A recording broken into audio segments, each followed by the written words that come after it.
October 12, 2025 ஒரு 3 நாளைக்கு முன்னாடி ஜார்க்கண்ட் போலீஸ்க்கு ஒரு தகவல் கிடைக்குது. இங்க சிதைக்கப்பட்ட உடல் ஒண்ணு கிடக்குது அப்படின்னு சொல்லிட்டு அதை போயிட்டு பார்த்த போலீஸ் மட்டும் இல்லாம பொதுமக்களும் ஷாக் ஆயிட்டாங்க.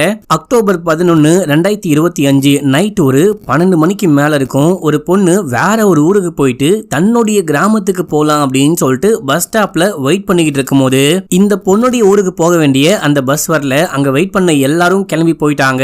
அந்த ஒரு கிராம பகுதியில் இருக்க பஸ் ஸ்டாப்ல இந்த பொண்ணு மட்டும் தன்னந்தனியா வெயிட் பண்ணிட்டு இருக்கா. அப்போ ஒரு 1-1:30 வாக்குல அந்த பக்கமா ஒரு லாரி வந்துட்டு இருக்கு. போன லாரி திடீர்னு இந்த பொண்ணை பார்த்துட்டு இந்த பொண்ணு கிட்ட வந்து அந்த லாரியை நிப்பாட்டிட்டு லாரி டிரைவர் அவருக்கு ஒரு 30 வயசு இருக்கும், இந்த பொண்ணுக்கு ஒரு 39 வயசு இருக்கும். பேரு காயா.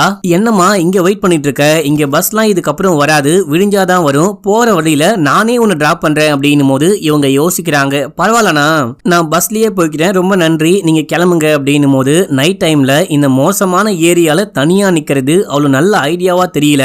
மறுபடியும் யோசிச்சுக்கோ அப்படின்னும் போது இந்த பொண்ணுக்கு லைட்டா பயமா இருக்கு. சரி ஓகே வரேன் அப்படின்னு சொல்லிட்டு லாரியில ஏறி உட்கார இந்த ஆளு சும்மா இருக்காம லாரிய ஆள் நடமாட்டமே இல்லாத பகுதிக்கு கொண்டு போறான். இந்த பொண்ணு பயந்து கத்த வலுக்கட்டாயமா இந்த பொண்ணை கீழே தள்ளி விட்டு இந்த பொண்ணை நாசம் பண்ண பார்க்கும்போது இந்த பொண்ணு தடுக்கும் போது காலை உடைச்சி இந்த பொண்ணு வழியில துடிக்க துடிக்க அநியாயமா இந்த பொண்ணை கற்பழிச்சு அதுக்கப்புறமா இந்த பொண்ணை கொலை பண்ணிட்டு போயிருக்கான். இந்த உண்மை கதை இன்னும் உங்களுக்கு டீடைலா த்ரில்லிங்கா வேணும் அப்படின்னா லைக் பண்ணுங்க, ஷேர் பண்ணுங்க, கமெண்ட்ல டீடைலா வேணும் அப்படின்னு சொல்லிட்டு கமெண்ட் போடுங்க.